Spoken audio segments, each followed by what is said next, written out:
Halo teman-teman, salam sehat selalu, salam sejahtera untuk kita semua, dan tetap semangat. Kembali dengan saya, Bung Ropan. Kita akan membahas pertandingan yang akan dimainkan di UCL Champions League, baik untuk Rabu pagi, ya waktu Indonesia bagian Barat, dan juga di Kamis, waktu Indonesia bagian Barat. Dini hari semua main. Tapi saya di sini mengingatkan kepada teman-teman yang sudah ikut dalam menebak skor ketika pertandingan antara Manchester United melawan Arsenal di Old Trafford pada hari Minggu kemarin pada tanggal 4 September. Itu pemenangnya sudah diundi dan 5 nama sudah keluar. Saya akan sebut di sini, ini persembahan dari ACC atau Astra Credit Companies, masing-masing 500.000, maksudnya totalnya 500.000 dengan hadiahnya untuk 5 orang di Astra Pay 100.000, ya. Untuk 5 orang. Ya, pemenangnya itu saya bisa bacakan langsung saja di sini sebelum kita membahas pertandingan di UCL. Pertama, Pino Yosha, silakan menghubungi saya ya di DM IG inilah Ropan, nomor HP Anda kirim silakan. Kemudian kedua, JV Power, JV Power 20 atau JV Power 20. Ketiga ada Aqua, ya akun Aqua. Keempat itu Efransa Nagudin, dan yang terakhir Ivan Alexander. Itulah nama-nama 5 pemenang dari sekian banyak yang kirim, dan banyak juga yang menebak dengan 31. Tapi 5 ini yang keluar. Masih ada lagi kuis-kuis yang akan datang. Anda jangan berkecil, tetap ikut terus. Banyak hadiah-hadiah yang akan dipersembahkan oleh ACC ya, Astra Credit Company. Ada mug, ada tumbler, ada kaos, banyak hadiah uang juga ada. Jadi bagi Anda juga yang masih perlu untuk ikut di fasilitas dana di ACC, silakan ya. Untuk dana-dana renovasi rumah, pernikahan, modal usaha dan liburan, silakan hubungi di 1500 599. Kita akan bicara sekarang tentang UCL. UCL itu untuk pertandingan nanti di dini hari, yang paling menarik ditunggu adalah duel antara PSG melawan Juventus. Ini akan berlangsung di Stadion Parc des Princes. Lionel Messi dan kawan-kawan, saya rasa ini punya kesempatan ya, untuk bisa memenangkan pertandingan ketika mereka bermain di kandang sendiri. Dukungan kuat dari supporter mereka, kemudian bagaimana dengan hasil yang bagus ya. Mereka sekarang berada di puncak klasemen di Liga Prancis. Kemarin baru menang melawan Nantes dengan 3-0. Kedalaman skuad oke. Di depan kita tahu bersama selain Messi ada Mbappe, ada Neymar. Ini sangat mengerikan tentunya bagi Juventus, dan mereka juga punya banyak pemain. Di belakang ada Marquinhos, ada Kimpembe, Ramos, penjaga gawang mereka adalah penjaga gawang tim nasional Italia tentunya. Donnarumma, pasti bagi PSG mereka akan keluar menyerang. Mereka akan coba menguasai permainan. Nah, bagi Juventus sendiri harus hati-hati ya, karena Juventus juga sedang tidak baik di Serie A.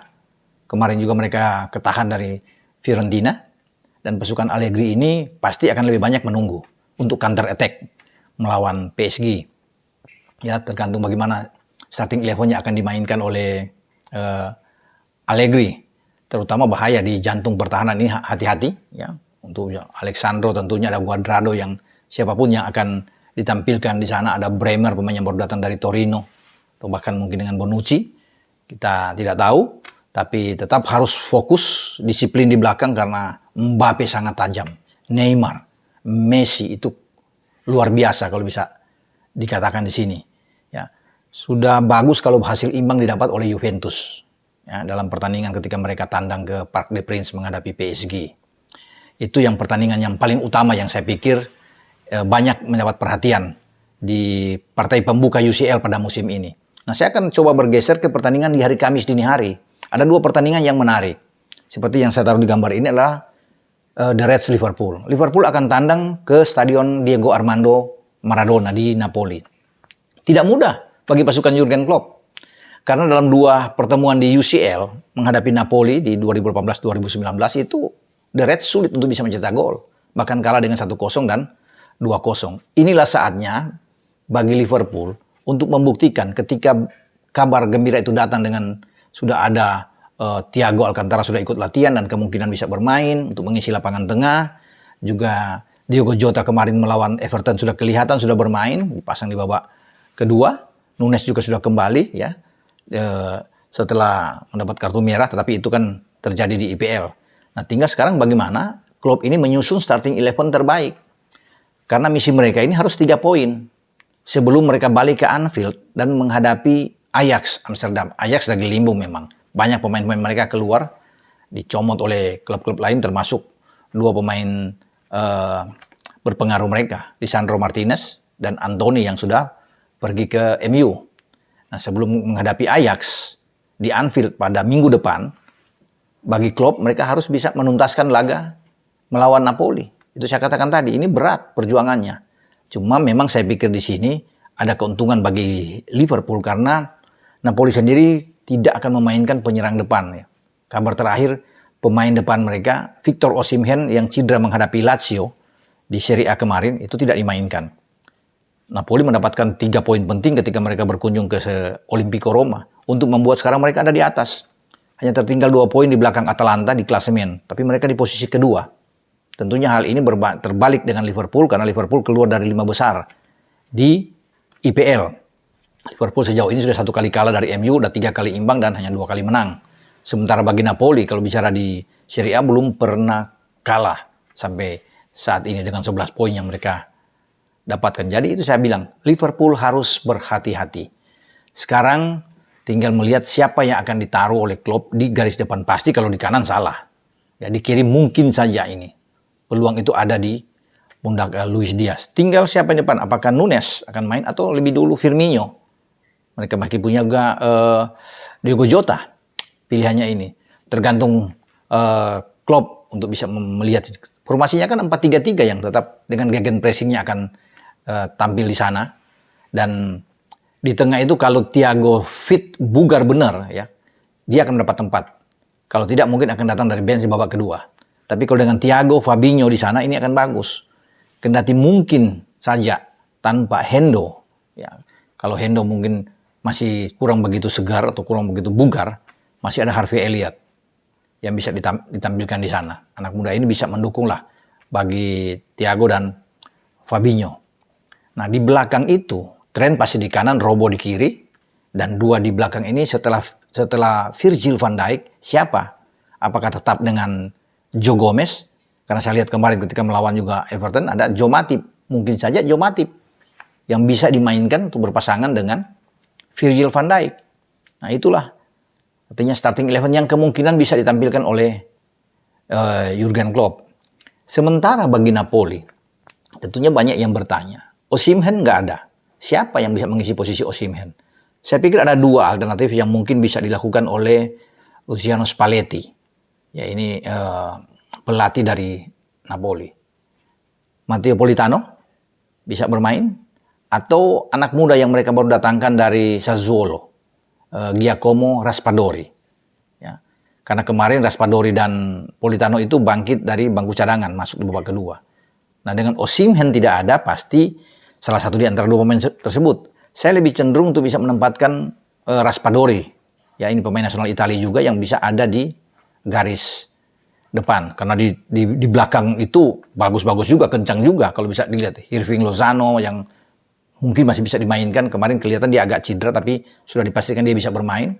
Ya, ada Zielinski, Piotr Zielinski, ya, pemain Polandia ini yang bisa berdiri di belakang striker.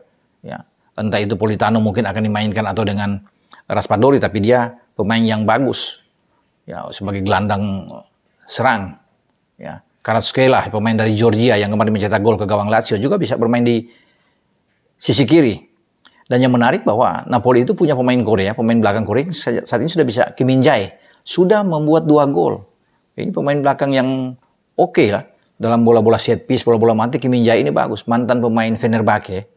Dia bermain di Liga Turki di Fenerbahce ini dan diambil oleh Napoli ketika Koulibaly itu pergi ke Chelsea. Dan dia membuktikan oke lah. Jadi satu-satunya pemain belakang yang sudah membuat 2 gol ya Kim Min-jae ini. Jadi dia juga harus diperhatikan oleh pemain-pemain Liverpool ketika ada bola-bola mati atau bola-bola set piece dari corner kick. Karena bukan tidak mungkin dia kembali akan mencetak gol. Saya pikir kalau bicara ini pertandingan akan berakhir berapa? Ini presentasi saya ini 50-50 lah, ya. antara Liverpool dan Napoli. Namun kalau bisa menang, saya pikir harus ada di Liverpool. Ya. Liverpool harus ambil ini. Ini kesempatan terbaik buat Liverpool untuk ketika semua pemain datang dengan kondisi yang bagus, Klopp bisa memiliki opsi banyak untuk bisa ditampilkan di stadion Diego Armando Maradona ini. Dan kemungkinan besar bisa mendapatkan 3 poin. Karena dengan 3 poin menang melawan Napoli, jalan bagi Liverpool semakin enak tentunya untuk bisa menjadi juara di grup A ini. Nah, bagaimana dengan Inter Milan? Inter Milan akan menjamu Bayern Munchen. Ya. Kalau bisa dilihat ini juga boleh 50-50. Tapi Bayern Munchen tetap akan coba menguasai ball position. Ya, karena Bayern Munchen kita tahu bersama ini menjadi unggulan di grup C. Grup C adalah grup C yang keras. Selain Inter dan Munchen, ada juga di sana Barcelona yang akan bertanding di kandang mereka di Camp Nou menghadapi tim yang ada di bawah wakil Republik Ceko, Viktoria Pilsen. Dan saya rasa kalau bicara presentasi, Barcelona akan menang dengan telak melawan Viktoria Pilsen. Mungkin di atas 2 gol bagi pasukan Xavi. Nah, kalau kita kembali ke laga yang seru di antara Inter dan Munchen ini kita akan tunggu. Inter pasti akan lebih banyak menunggu ya untuk melakukan counter attack.